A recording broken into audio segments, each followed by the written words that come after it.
The mop clattered against the floor tiles as Naomi Reed pushed it into the storage room, her shoulders aching from 12 straight hours of carrying trays and plastering on smiles she didn't feel. Rain hammered against the windows of the small fusion diner, blurring the neon lights of Itaewon into watercolor streaks of pink and blue. The clock on the wall read 2:47 a.m. She was alone, or so she thought, until she heard the whimper. It came from behind the metal shelving unit stacked with industrial cans of tomato sauce and bags of rice. Naomi froze, her pulse quickening.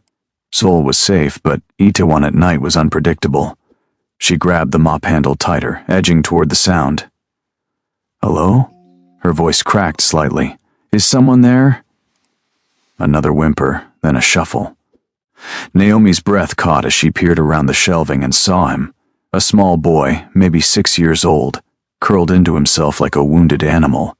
His clothes were expensive, designer labels she recognized from shop windows she'd never enter, but they were dirty and torn. His face was pale, fever-bright, and his dark eyes tracked her movements with the wariness of something hunted. Oh my God. Naomi dropped to her knees, the mop forgotten.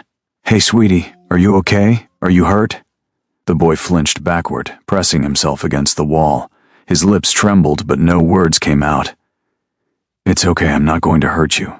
Naomi kept her voice soft, the same tone she used with the stray cats that prowled the alley behind her apartment.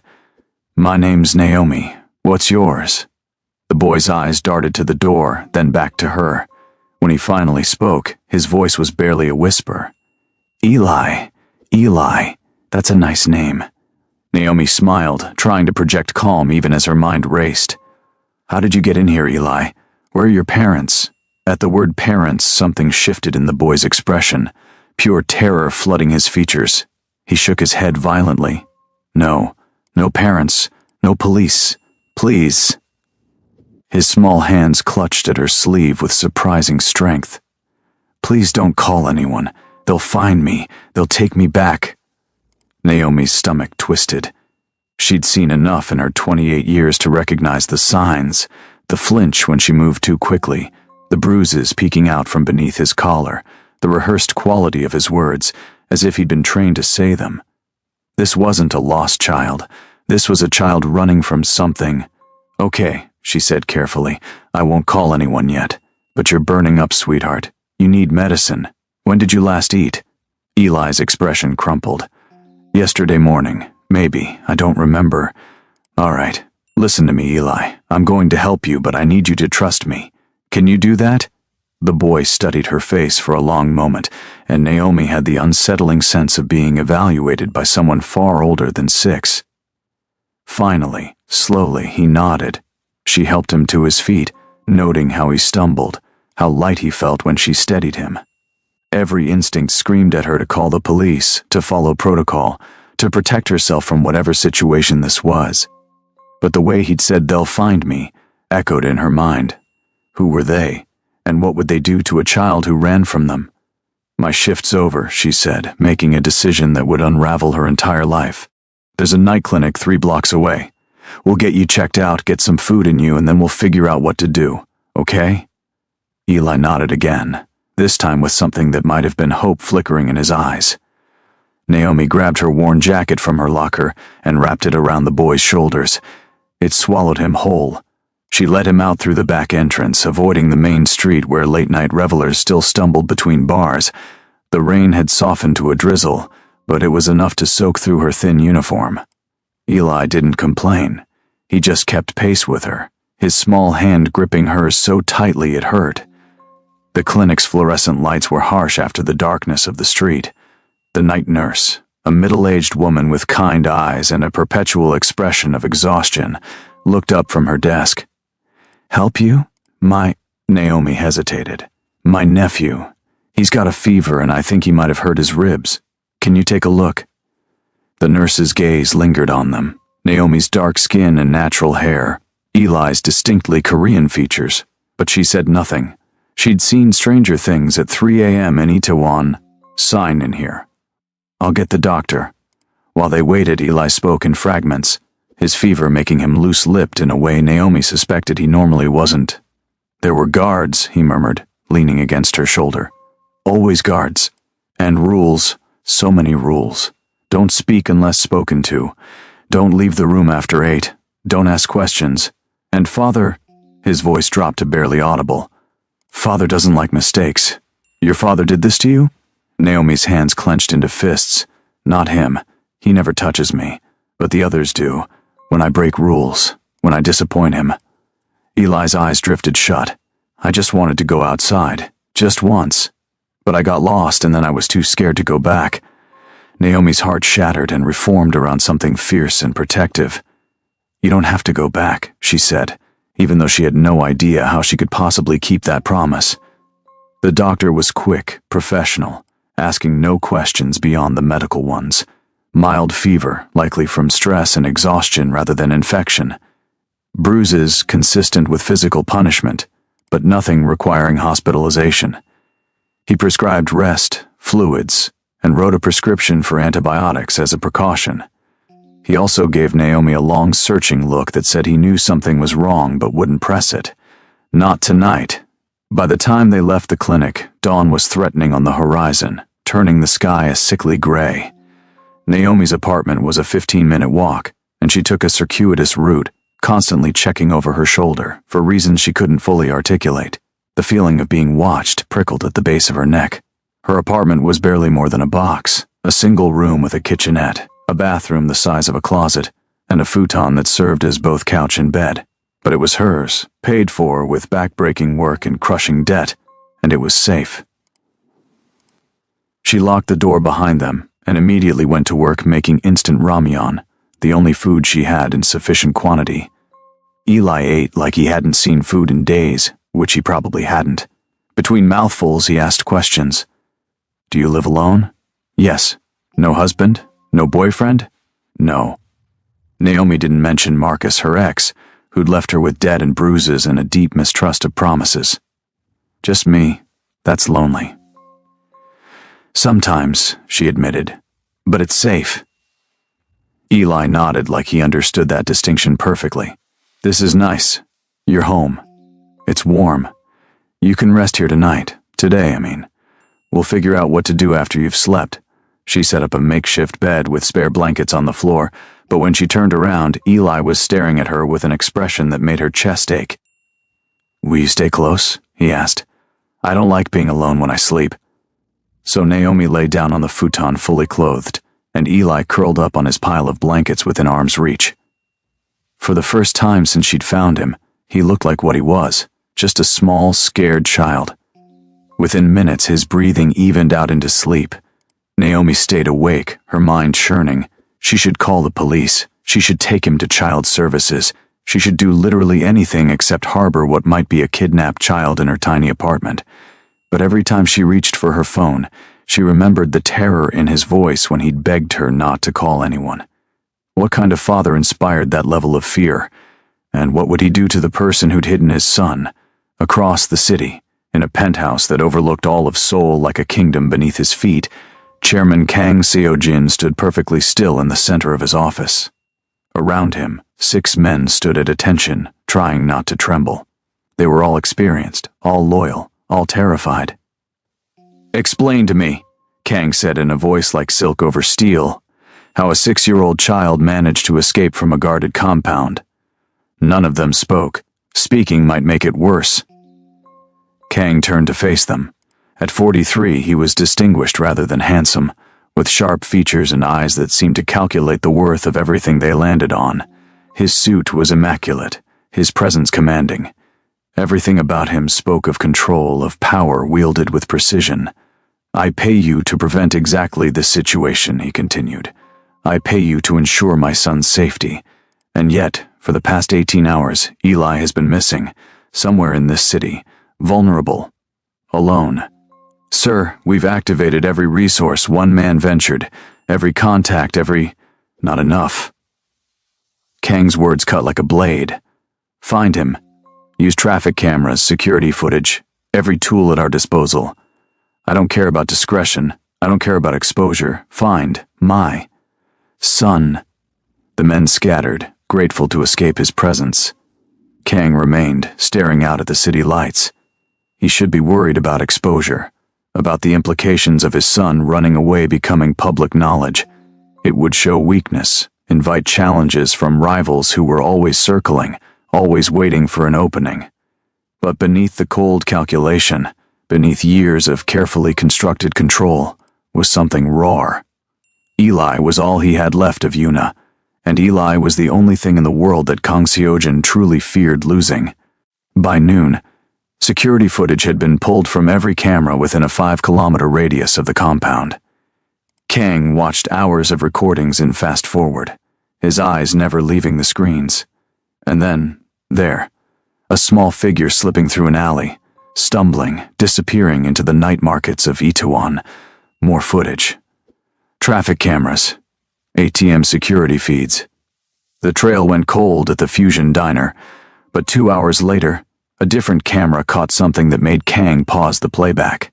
A woman, black, tired-looking, wearing a waitress uniform, and in her arms, wrapped in her jacket, a small boy who could only be Eli. Kang leaned forward, studying her face. She looked exhausted, worried, protective. She held Eli like he was precious, like he mattered. When she glanced around, checking for threats, there was a fierceness in her expression that was almost surprising. "Who is she?" he asked his head of security, who'd appeared at his shoulder. "Naomi Reed, 28, American. Been in Seoul for 3 years, works at the diner where Eli was found, has significant debt, no criminal record, no known associates with our world. She's nobody, sir."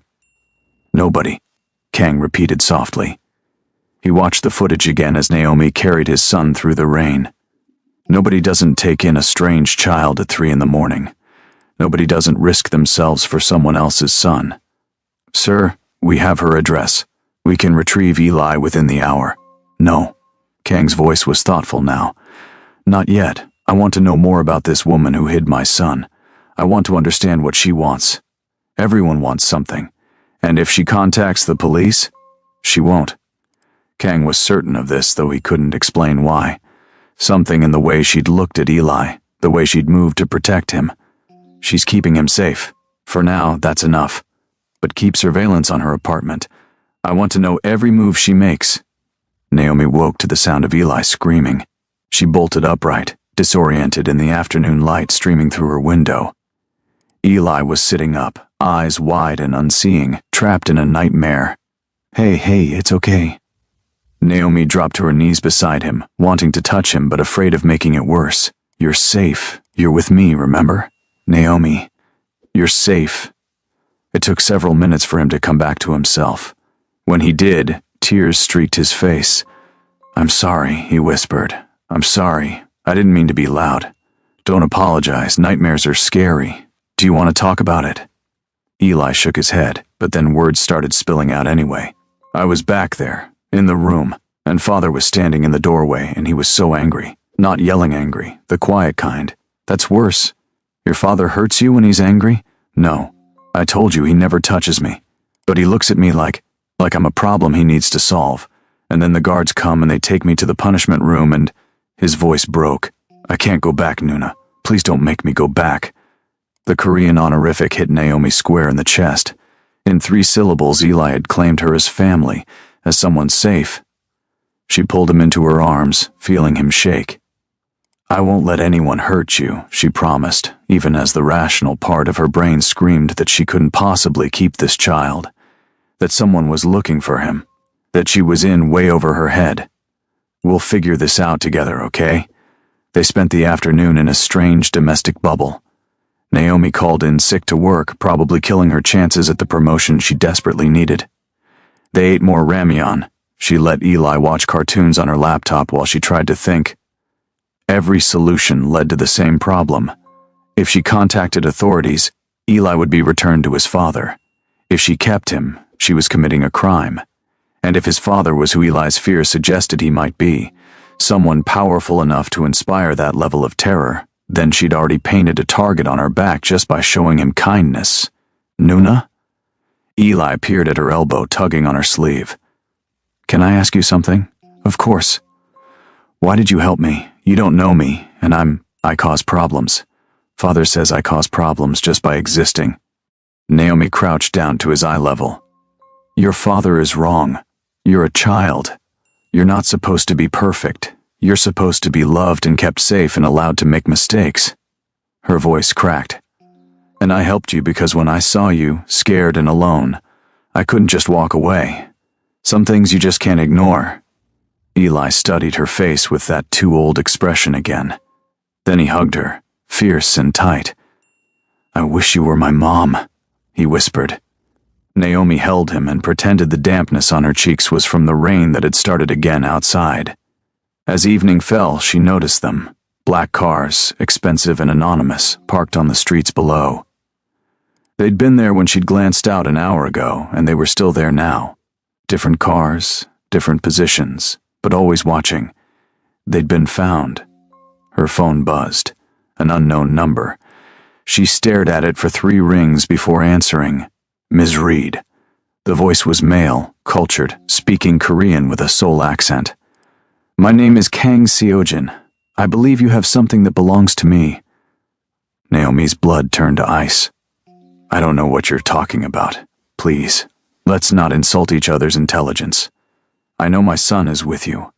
I know you took him from the diner, brought him to a clinic, and have been harboring him in your apartment for the past 16 hours. I know everything, Ms. Reed. The question is, what do you want? I want... She glanced at Eli, who was watching her with wide, frightened eyes. I want to know he'll be safe if he goes back to you. There was a pause. Safe? He's covered in bruises. He's terrified of you. He'd rather hide in a storage room and starve than go home. So before I hand him over, I need to know you're not going to hurt him. The laugh that came through the phone was bitter. You think I hurt my son? I think someone does, and you let it happen. Another pause, longer this time. When Kang spoke again, his voice had changed, still controlled, but with an edge of something raw beneath it. Ms. Reed, the world I live in is not kind. It requires discipline, strength. I'm preparing my son to survive that world, but I have never, and would never, physically harm him. The bruises you saw were from his escape. He climbed a wall, fell into bushes. The fear is because I enforce rules that keep him alive. That's not what he says. Then he's either confused or lying to manipulate you. Either way, this conversation is over. My men will be at your door in 5 minutes. You can cooperate, or we can make this difficult, but you will return my son. The line went dead. Naomi stood frozen, phone in hand. Eli had heard enough to understand. He's coming, the boy whispered. I have to go back. Not without a fight. Naomi grabbed her phone again, pulling up the emergency number. Her finger hovered over the call button. But Eli's small hand covered hers. Don't. Please. If the police come, Father will make it go away. He always does. And then... His voice dropped. Then it'll be worse because I caused trouble. Because I made him lose face. Eli, I can't just let them take you if you're in danger. You can't stop them either. The resignation in his voice was heartbreaking. But maybe if you come with me, just for a little while, he might listen to you, he might... I don't know. But if you're there, I won't be alone. It was the worst idea Naomi had ever heard. Going willingly into the home of a man who was clearly dangerous, who had the resources to find them within hours, who could make police investigations disappear. Every survival instinct she had screamed at her to refuse. But she looked at Eli's face, saw the plea there, and knew she couldn't abandon him now. Okay, she said, I'll come with you. But if I see anyone hurting you, all bets are off. Understood? Eli nodded, something like hope flickering in his expression. The knock came exactly 5 minutes after the call ended. 3 sharp raps, efficient and impersonal. Naomi opened the door to find 4 men in black suits, all wearing the same neutral expression. The one in front spoke. Ms. Reed, if you'll come with us, bring only essentials. I need to know where we're going. To see Chairman Kang. He's eager to thank you personally for caring for his son. The words were polite, but the underlying message was clear. You're coming whether you want to or not. Naomi grabbed her phone, wallet, and the jacket Eli had been wearing. She took Eli's hand, feeling his fingers tremble in hers. The men escorted them down to the street, where a black Mercedes waited, engine running. The drive took 30 minutes, heading out of the city's center toward the mountains that ringed Seoul. The houses grew larger, more spread out, until they were turning onto a private road that led to a compound that looked more like a fortress. Walls, gates, security cameras everywhere. This wasn't a home. This was a stronghold. Inside, the house was all dark wood and stone, minimalist but expensive. Art that Naomi suspected was worth more than she'd earn in a lifetime hung on the walls. Everything was perfectly placed, perfectly controlled. The air itself felt heavy with the weight of money and power. They were led to a study on the second floor, and there, standing by the window overlooking the grounds, was the man who'd called her. Kang Seojin turned to face them, and Naomi understood immediately why Eli was afraid. It wasn't that Kang looked cruel, he didn't, but there was something in his eyes, in the set of his shoulders, that spoke of absolute control. This was a man who never questioned his right to command, who expected obedience the way others expected air. His gaze moved from her to Eli and back again, evaluating. "Ms. Reed, thank you for bringing my son home. I didn't do it for you," Naomi said before she could stop herself. Something flickered in Kang's expression. Surprise, maybe, or interest. He dismissed the guards with a gesture. "No, I suspect you didn't. Tell me, what did my son tell you about me? That you scare him, that he'd rather run away than face your disappointment, that your rules are so strict he feels like a prisoner." Kang's jaw tightened. He looked at Eli, who stood pressed against Naomi's side. "Is this true?" Eli didn't answer, just stared at the floor. "I asked you a question, Eli." "Don't talk to him like that," Naomi snapped. "He's 6 years old and he's terrified.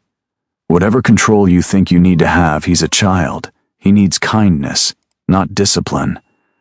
The temperature in the room seemed to drop. Kang's eyes fixed on her with an intensity that made her want to step back. But she held her ground, lifting her chin. "You presume to tell me how to raise my son. I presume to tell you that what you're doing is breaking him. Look at him, really look. That's not respect in his eyes, that's fear."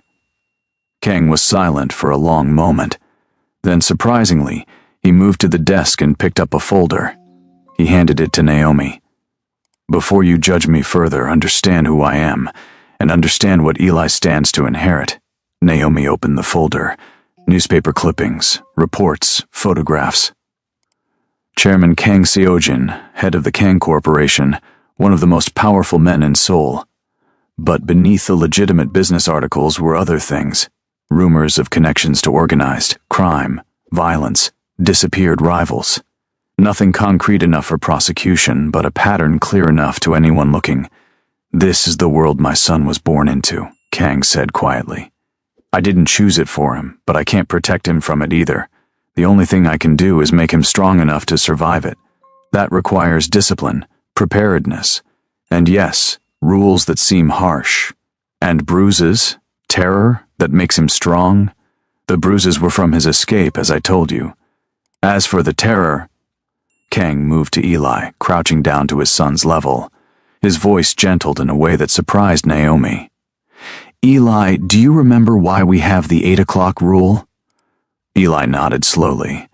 "Because last year there was an attack. Men came in the dark.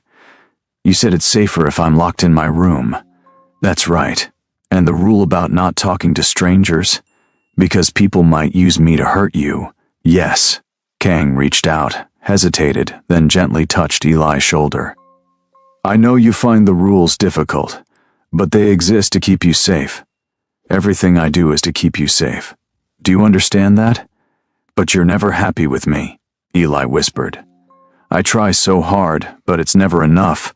Something passed over Kang's face, pain quickly masked. "That's not..." He stopped, seeming to struggle with words. "Your mother would have been better at this. At showing you that I..." He cut himself off, standing abruptly. "The point is, you're safe now. That's what matters." Naomi watched this interaction with a sinking feeling. Kang wasn't a monster. He was damaged, controlling his fear by controlling everything around him. But the result was the same. A traumatized child who equated love with fear. "Mr. Kang," she said carefully, "what you've built to protect him has become its own prison. He needs therapy. He needs normalcy. He needs to be a child. My enemies don't care that he's a child. They'll use any weakness. Then maybe you should consider whether your life is worth continuing if it costs him his childhood. The silence that followed was dangerous. Naomi knew she'd overstepped, badly, but she couldn't take it back. Kang stared at her for so long she started to sweat. Then, unexpectedly, he laughed, a sound with no humor in it. Bold, foolish, but bold. He moved to his desk, pressed a button. "Miss Reed, you've put me in an interesting position. You've demonstrated care for my son. You've also demonstrated a remarkable lack of self-preservation. I find myself uncertain what to do with you. Let me go home. That's all I want. Is it?" Kang's eyes narrowed. "You have no family here. Significant debt. A job that barely covers rent. I've done my research, Miss Reed. Your life is precarious at best, yet you risked it for a stranger's child. Basic human decency isn't that rare. In my experience, it is. Which brings me to a proposal." He leaned against the desk. "Stay. What?" "Eli clearly trusts you, more than he trusts anyone, including me. He responded to your care in a way I haven't seen since his mother died. And you seem genuinely invested in his well-being." Kang's expression was unreadable. "I'm offering you a position. Live here, help care for Eli, provide the warmth and normalcy you claim he needs. In return, your debts will be cleared, your salary will be triple what you make now, and you'll have the protection of my household." Naomi's mind reeled. "You're offering me a job as a nanny? More than that. Eli needs someone he trusts, and He paused. "I need someone who isn't afraid to challenge me when it comes to my son's welfare. You've proven you can do both." "This is insane. I don't know you. I don't know this world. And I certainly don't trust you." "Smart." Kang's smile was sharp. "But consider the alternative. You go home to your small apartment, your debt collectors, your precarious existence. And Eli goes back to his guards and his rules and his fear. Or you stay. You give him a chance at something better. And in the process, perhaps you give yourself the same chance. Why would you want me here? I've done nothing but insult you. Because you're honest. Because Eli likes you. And because..." Kang's gaze intensified. "Because when you stood between my men and my son, ready to fight despite having no chance of winning, I saw something I rarely see. Courage without calculation. Kindness without agenda. Call it curiosity, but I want to understand what drives someone like you." "Nuna?" Eli's small voice broke through. "Please stay. Please. I promise I'll be good. I'll follow all the rules. Just please don't leave me alone again." And there it was. The trap sprung not by threats but by a child's plea. Naomi looked at Eli's hopeful face, at Kang's calculating expression, at the luxurious prison around them. Every rational cell in her body screamed to refuse. But she thought about Eli's nightmares, about the way he'd called her Nuna, about the fact that going back to her lonely apartment meant abandoning him to this cold, controlled world. 1 month, she heard herself say. "I'll stay for 1 month, trial period. If at any point I think this isn't working or that Eli's being hurt, I'm gone. And you won't stop me." Kang's smile widened, predatory and pleased. "Done. Though I suspect you'll find leaving more difficult than you imagine." He was right about that, though not for the reasons Naomi understood yet. The first 2 weeks established a routine. Naomi was given a room next to Eli's, larger than her entire apartment. She spent her days with him, helping with homework, playing games, slowly coaxing him out of his shell.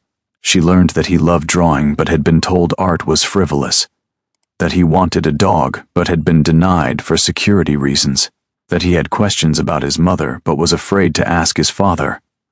Kang kept his distance initially, observing from afar, but gradually he began appearing more often, joining them for meals, asking about Eli's day, and always watching Naomi with that intense, calculating gaze.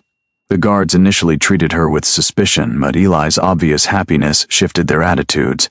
Even they could see the change in him.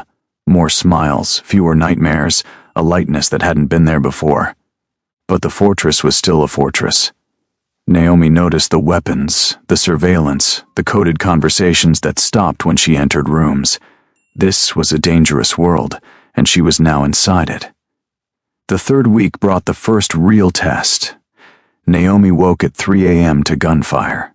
She was moving before she was fully conscious, running to Eli's room. The boy was already awake, curled in his bed with his hands over his ears. Naomi grabbed him, looking for the panic room she'd been shown during orientation. But the door burst open before she could move.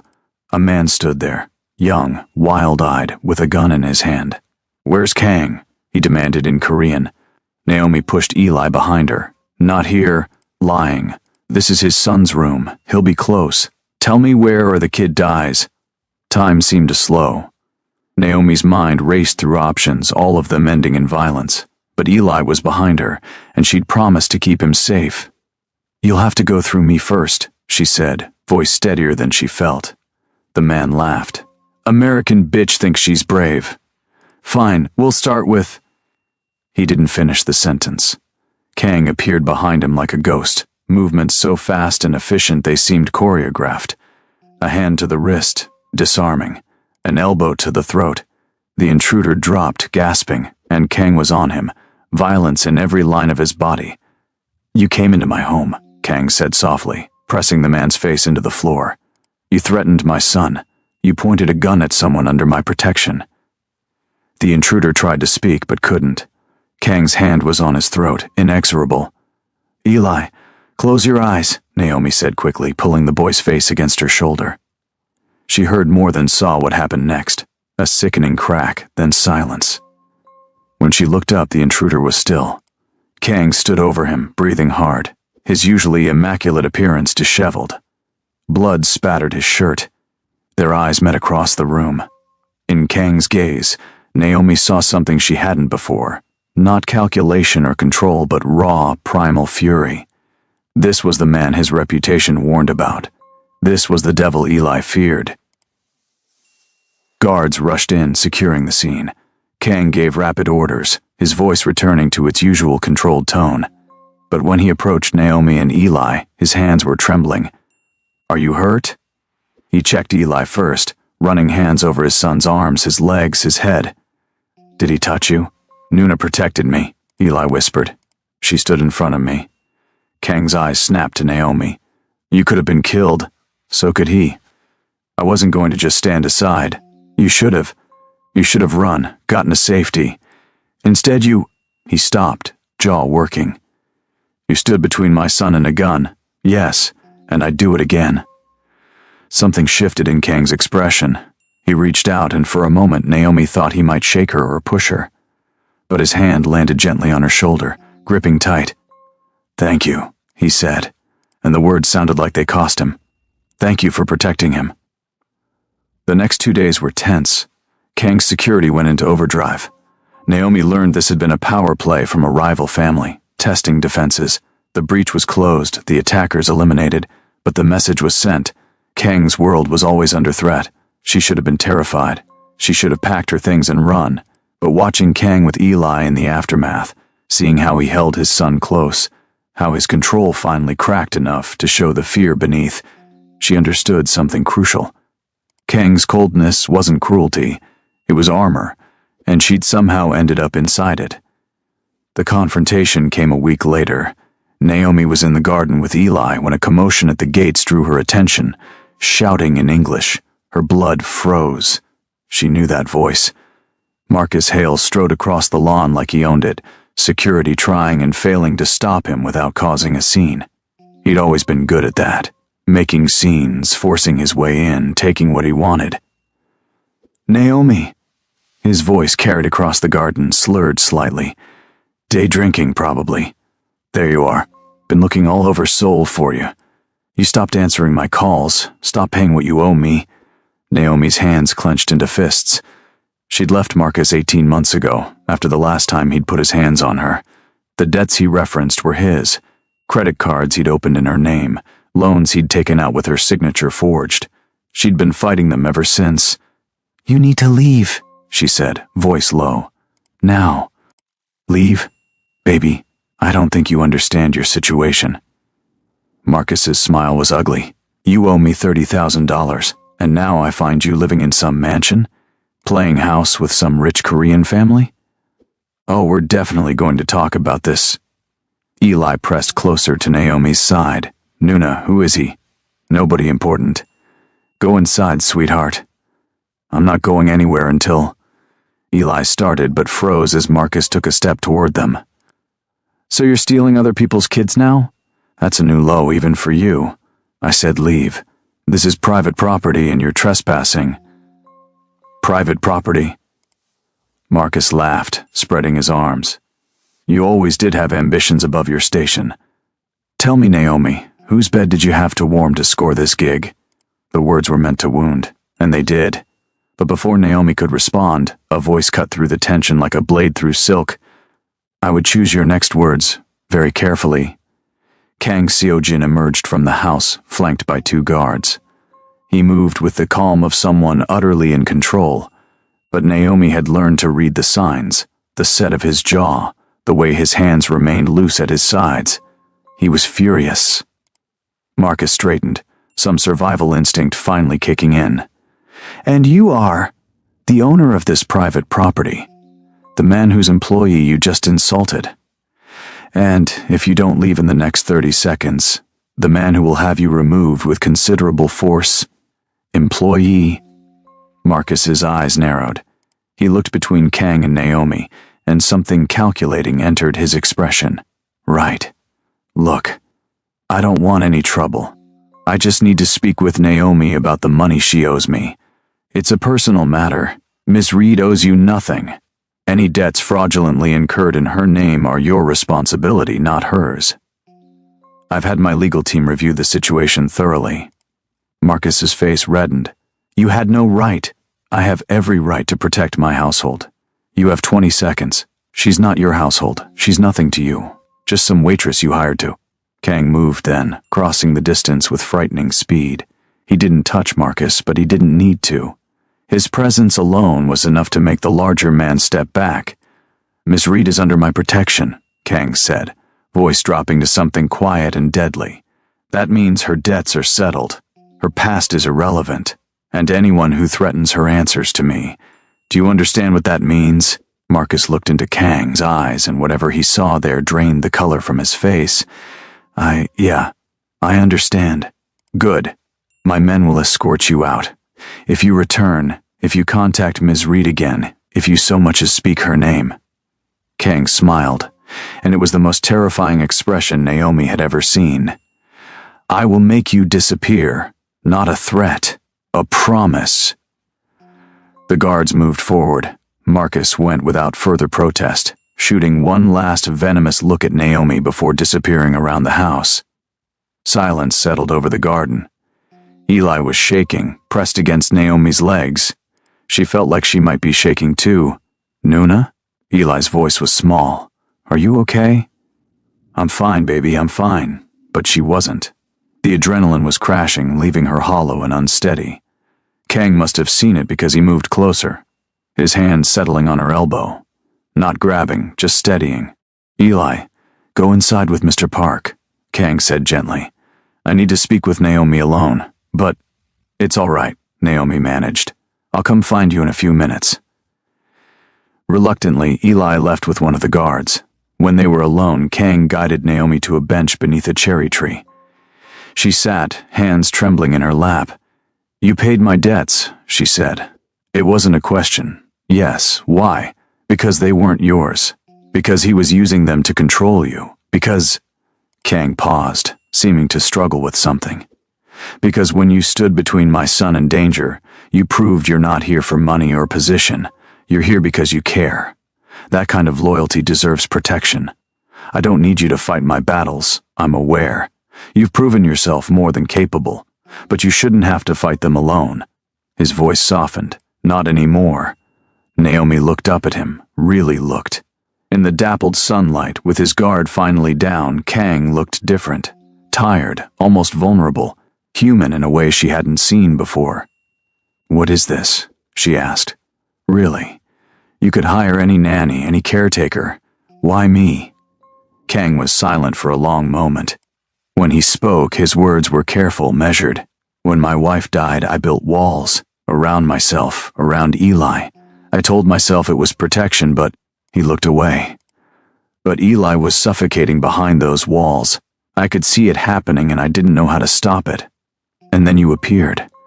You broke through in one night what I couldn't manage in years. That doesn't explain. You made him laugh, Kang interrupted. That first morning, I watched the security footage.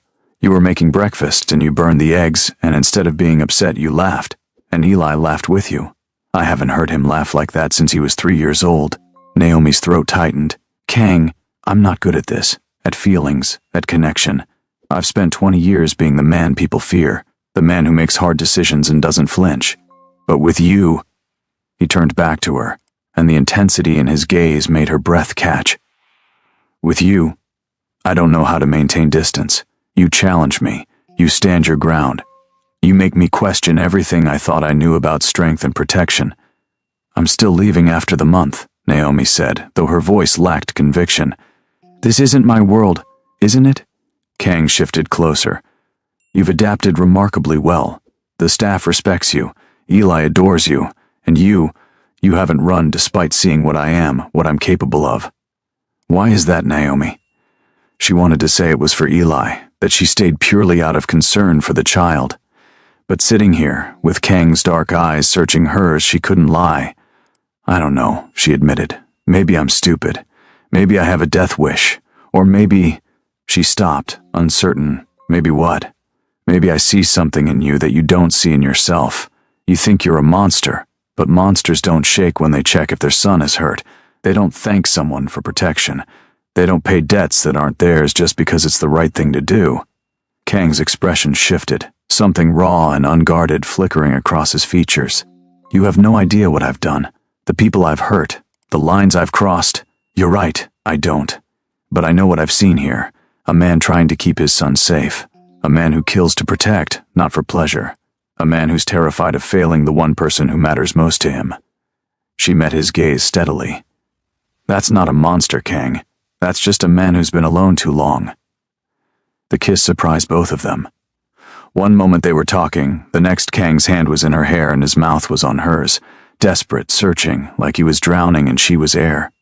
Naomi should have pulled away, should have maintained boundaries, professionalism, sanity. Instead, she kissed him back. It lasted only seconds before Kang pulled away, breathing hard. I shouldn't have. No, you shouldn't have. This complicates things. Definitely. They stared at each other. Naomi's heart was racing, her mind spinning. This was wrong for so many reasons. Employer and employee, different worlds, the danger that surrounded him. But none of those reasons seemed to matter when he was looking at her like she was something precious and terrifying all at once. I'm not good for you, Kang said quietly. My life, my world, it destroys soft things, beautiful things. I couldn't protect Yuna from it. I can barely protect Eli. You should run while you still can, and if I don't want to run, then you're foolish. Or brave. I can't decide which, maybe both. Naomi stood, trying to steady herself. I need to think, and you need to figure out what you want, because if this, whatever this is, continues, it can't be halfway. I won't be a secret or a convenience. Understood? Kang nodded slowly. Understood. She walked back toward the house, feeling his gaze on her the entire way. Her mind was chaos, fear and attraction and confusion all tangled together. She'd come here to protect a child. How had she ended up in the orbit of the most dangerous man in Seoul? The answer came 3 days later, during a business dinner Kang hosted at the estate. Naomi had been helping Eli with homework when Kang appeared in the doorway, dressed in a black suit that probably cost more than her yearly salary. The dinner tonight, he said without preamble. I want you there. I'm not part of your business world. You're part of my household. These men need to see that. To understand that you're under my protection. Why?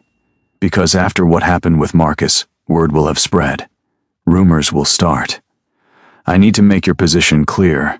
What he didn't say, but Naomi understood, was that he was claiming her publicly. making a statement that would ripple through his world. And if I refuse, then I'll respect that decision. But I'm asking you to trust me. It was the asking that got her. Kang Seojin didn't ask. He commanded. The fact that he was requesting, not demanding, meant this mattered to him. Fine. But I'm wearing my own clothes. I'm not dressing up like some. Wear whatever makes you comfortable. Just be yourself. That's all I want. The dinner was terrifying. 12 men, all powerful, all watching her with varying degrees of suspicion and curiosity. Kang seated her at his right hand, a position of honor that wasn't lost on anyone. Throughout the meal, he included her in conversations, asked her opinions, treated her as an equal. And when one of the men made a veiled comment about Naomi's exotic appeal, Kang's response was swift and cutting. Ms. Reed is my son's guardian, and a valued member of my household. She's earned her position through intelligence, courage, and integrity, qualities I value far more than appearance. If you can't treat her with the respect she deserves, you can leave my table. The man apologized immediately. No one else dared comment. After dinner, as guests departed, one of the older men approached Naomi. His name was Director Han, and he'd been watching her all evening. "You're different from what I expected," he said in careful English. "Is that good or bad?" "Neither. Simply interesting. Seojin has been alone a long time, closed off. Yet with you, he's—" Han paused. "Softer, perhaps. More present. That could be good for him. Or dangerous if his enemies perceive it as weakness. Are you warning me?"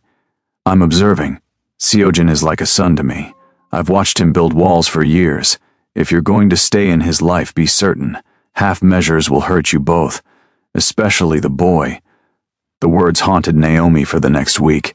She watched Kang with new eyes, saw the moments when his control slipped, when he looked at her with something that might be hope or fear or both. She noticed how Eli flourished in the spaces between them, laughing more, sleeping better, starting to believe he could be safe and loved simultaneously. And she noticed how her own walls were crumbling, how she started looking forward to Kang's presence, how her heart raced when he entered a room, how his rare smiles felt like gifts. The breaking point came on a Thursday evening, 3.5 weeks into her stay. Naomi found Kang in his office staring at a photograph of a woman she recognized as Eli's mother. She was beautiful, Naomi said softly from the doorway. Kang didn't startle. Yes, she was also kind, patient. Everything I'm not. What happened to her? Car accident. Eli was 3. She was leaving me, taking him somewhere safe, away from my world. I let her go because I loved her more than I loved keeping her. His voice was hollow. She died because I couldn't protect her, because my enemies saw an opportunity. That's not your fault, isn't it? Everyone I touch is marked. Everyone I care about becomes a target. He finally looked at her. Including you, I can handle myself. Can you? Marcus was nothing. A drunk, a coward. My real enemies are smart, patient, brutal. They'll see how Eli responds to you. They'll notice how I look at you. And they'll use it. So what are you saying? That I should leave? I'm saying you should run. Before it's too late. Before you're in so deep that leaving means leaving pieces of yourself behind. Naomi crossed the room, standing in front of him. What if it's already too late? Kang's eyes widened slightly. Naomi, what if I've already decided that this, you, Eli, this broken, dangerous family, is worth fighting for? What if I'm tired of running from things that matter? You don't know what you're saying. I know exactly what I'm saying.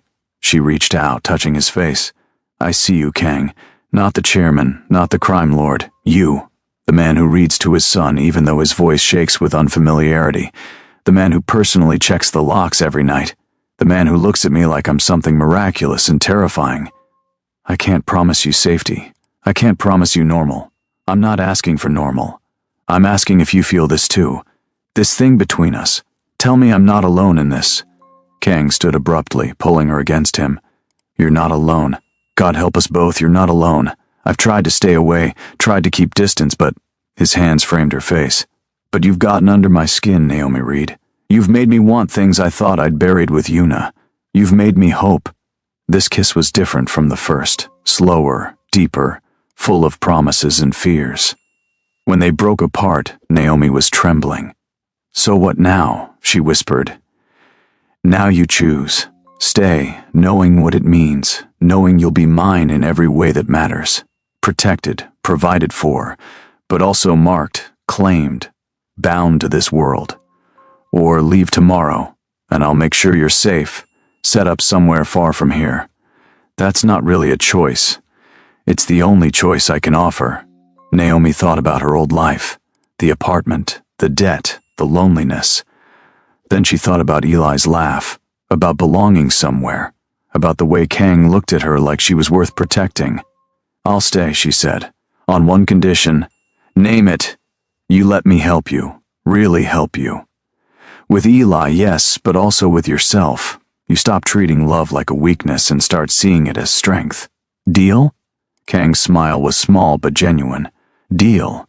Though I warn you, I'm not easy to live with. Neither am I. We'll figure it out." The final test came 2 weeks later. A rival family made a move, not against Kang directly, but against his businesses, trying to destabilize his empire. For 3 days, Kang was barely present, dealing with threats and countermoves. Naomi kept Eli calm, maintained normalcy, and waited. When Kang finally returned, exhausted and blood-spattered, she didn't flinch. She helped him clean up, listened as he explained what had happened, and held him when the control finally cracked and he admitted how afraid he'd been. Not for himself, but for them. "They know about you now," he said quietly. "About what you mean to me. That makes you a target. Then we deal with it. Together. You should be terrified. I am. But I'm also sure.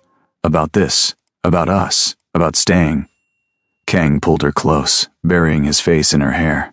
"I don't deserve you." "Probably not. But you're stuck with me anyway." 3 months after that night in the storage room, Naomi Reed officially became part of the Kang household. Not as hired help, but as Kang Seojin's partner, his woman, as he called her in front of associates who needed to understand the hierarchy. It wasn't a fairy tale. There were still nightmares, still threats, still moments when Naomi questioned her sanity. But there was also Eli's laughter, Kang's rare smiles, the feeling of being part of something larger than herself. She'd saved a devil's son and been claimed by the devil himself, and somehow, impossibly, she'd found home in the heart of darkness. "Nuna?" Eli appeared in the doorway one evening, clutching a drawing.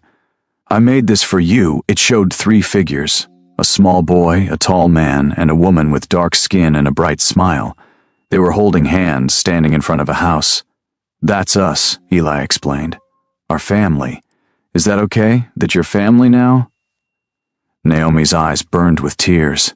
She looked at Kang, who watched from across the room with an expression of such raw emotion it took her breath away. "Yes," she said, pulling Eli into a hug. "That's more than okay. That's perfect." And in that moment, surrounded by the 2 people who'd somehow become her world, Naomi knew she'd made the right choice. It wasn't safe. It wasn't normal. But it was hers. They were hers. And she would fight to keep them, just as fiercely as Kang fought to protect what mattered. The devil had claimed her, but she'd claimed him right back, and together they'd face whatever came next. If you enjoyed this dark romance thriller, don't forget to like this video, subscribe for more captivating stories, and comment below telling me what kind of story you'd like to hear next. Should we continue with Naomi and Kang's story? Let me know. Your support helps me create more content like this. Thank you for watching, and I'll see you in the next story.